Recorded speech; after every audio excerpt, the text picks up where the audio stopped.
أمة رسولا أن اعبدوا الله واجتنبوا الطاغوت فمنهم من هدى الله ومنهم من حقت عليه الضلالة. صدق الله مولانا العظيم وصدق رسوله النبي الحبيب الكريم ونحن على ذلك من الشاهدين والشاكرين والحمد لله رب العالمين. مولاي ربي صل وسلم وبارك عليه. উপস্থিত সম্মানিত মুসল্লিয়ান ইকরাম ও নিজাম, হাজিরান মুসল্লিয়ান, পর্দার আড়ালে পর্দানশীন মুসলিম মুসলমান মা-বোনেরা, আসসালামু আলাইকুম ওয়া রাহমাতুল্লাহি ওয়া বারাকাতুহু। মহান আল্লাহ রব্বুল আলামিনের দরবারে লাখো কোটি অপরন্ত বেইনতাহা বেশুমার শুকরিয়া আদায় করছি যে মহান রব্বুল আলামিন আমাদেরকে হায়াত দারাজ করে, আমাদেরকে শক্তি সামর্থ্য দিয়ে সুস্থ রেখে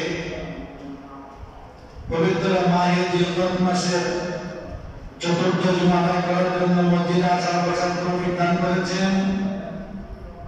সে মহান মালিকের দরবারে শুকরিয়া আদায় করতে শুরু করি আলহামদুলিল্লাহ। অসংখ্য দরুদ সালাম হুজুরে পায়না সরওয়ার আলম মুজাসসাম নবী মুহাম্মদ রাসূলুল্লাহ সাল্লাল্লাহু আলাইহি ওয়াসাল্লাম নুরানি দরবারে প্যারা হাজিরিন, মাহে জিলহজ মাস একদম শেষের দিকে, পবিত্র মাহে জিলহজের আগমন হচ্ছে। যে মাসটা অত্যন্ত গুরুত্বপূর্ণ মুসলমানদের জন্য,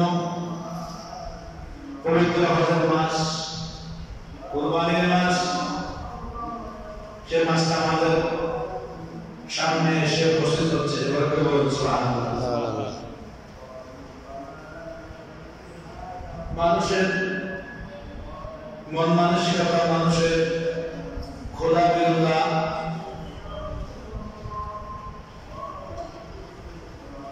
নামাজের প্রতি মহব্বত, নির্ধারণের প্রতি ভালোবাসা, আন্তরিকতা,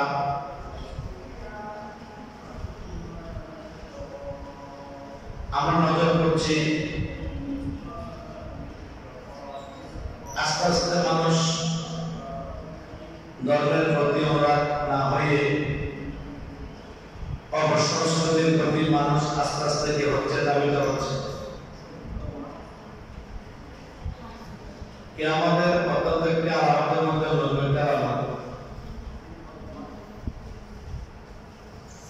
মানুষের আল্লাহর প্রতি ভয়ভীতি, রাসূলের প্রতি মহব্বত, আল্লাহর প্যারা হাবিব সাল্লাল্লাহু আলাইহি সাল্লামের অনেক সাহাবী কেরাম রাদিয়াল্লাহু তাআলা আনহুম আল্লাহর হাবিব থেকে আলোচনা শোনার জন্য, বয়ান শোনার জন্য, বিশেষ করে আল্লাহর হাবিবকে দেখার জন্য এমন ঘটনা আছে অধিক সময় রাতের অর্ধেক রাত চলে গেলেও তারা বাসায় ফিরতেন না, রাসূলের সাথে অবস্থান করতেন। এই রাসূলের মহব্বত সাহাবী কেরামদের মাঝে যেরকম ছিল, ওনারা অত্যন্ত রাসূলের প্রতি তারা আবেগবান ছিলেন। মনে হতো তাদের ঘর চাইতে উত্তম হচ্ছে আমার রাসূলের দরবার। সুবহানাল্লাহ। আমার রাসূলের নুরানি জবানের কথা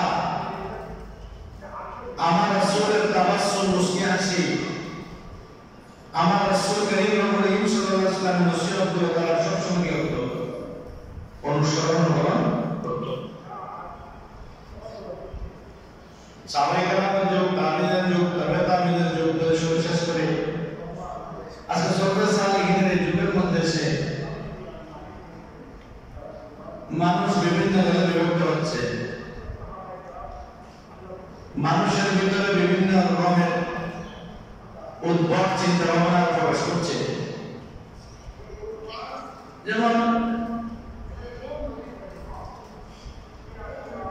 এদের কোরবান আসতেছে,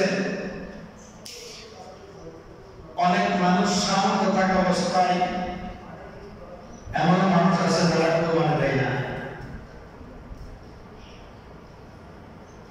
অনেক মানুষ সামর্থ্য নাই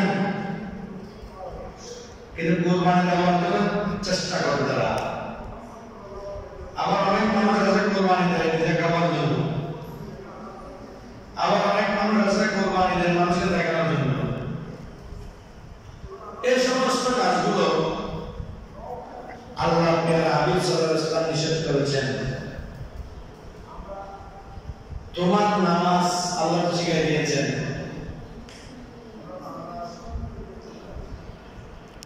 ইন্না সালাতি ওয়া নুসুকি ওয়া মাহইয়ায়া ওয়া মামাতি লিল্লাহি রাব্বিল আলামিন।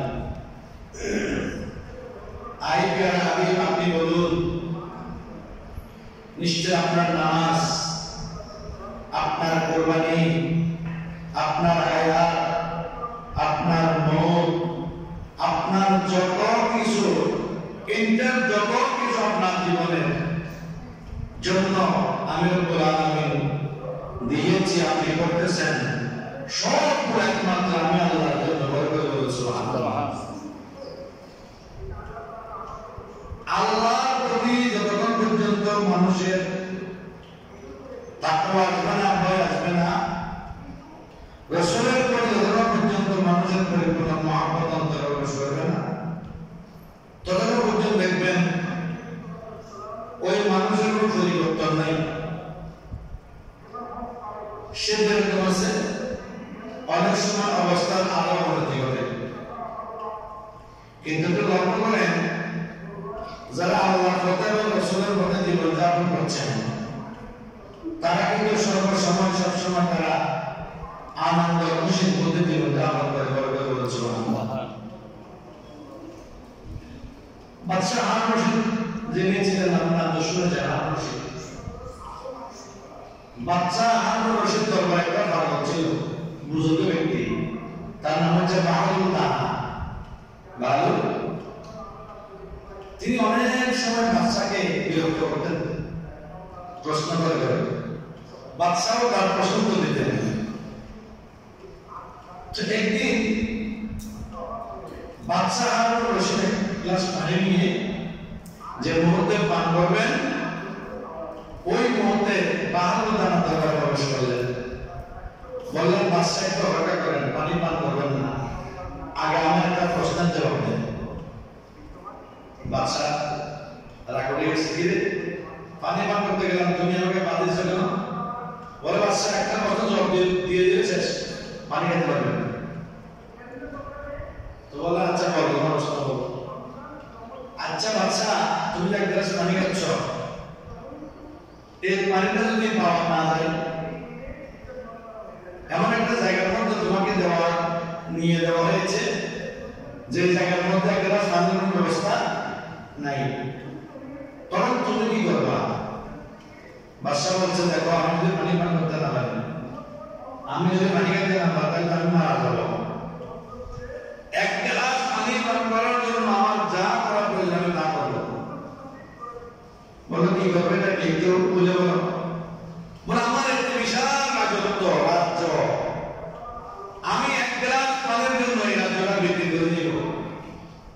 তাহলে আমি যদি না বাঁচি, আমি রাজ্যটা কি করবো? বলো, বাদশাহ পানি পান করবো। পানি দিয়ে করলেন। এরপর বলে, বাচ্চার একটা প্রশ্ন, বলে কি, এরা আপনি পানি পান করেছেন এক গ্লাস পানি, এই পানি যদি আপনার শরীর থেকে বের না হয়? বলে, বুঝলাম না তুমি কি বলতে চাও। বলে, আমি এটা বুঝতে চাচ্ছি যে আপনার পায়খানা প্রশ্ন বন্ধ হয়ে যায়, প্রশ্ন বন্ধ হয়ে যায়, তখন আপনি কি করবেন? বলেন, আমার যদি প্রশ্ন বন্ধ হয়ে যায়, আমি বাঁচার জন্য সবচেয়ে বড় যে ডাক্তার আছে তাকে আমি করবো। তো ডাক্তার যদি আসতে পারেন কি করবেন? ডাক্তার যদি আপনার অসুস্থতা সমাধান না করে না দেয়, তখন তুমি কি করবে? বলে আমার এই সমাধান করার জন্য আমি প্রয়োজন হলে আমার রাজ্য বিক্রি করে দিব, রাজ্য বেচে দিব, রাজ্যের বিনিময়ে হলেও আমি আমার রোগের কি করবো চিকিৎসা। তো বাহাদুর নামের অবস্থা চিন্তা করেছো তুমি?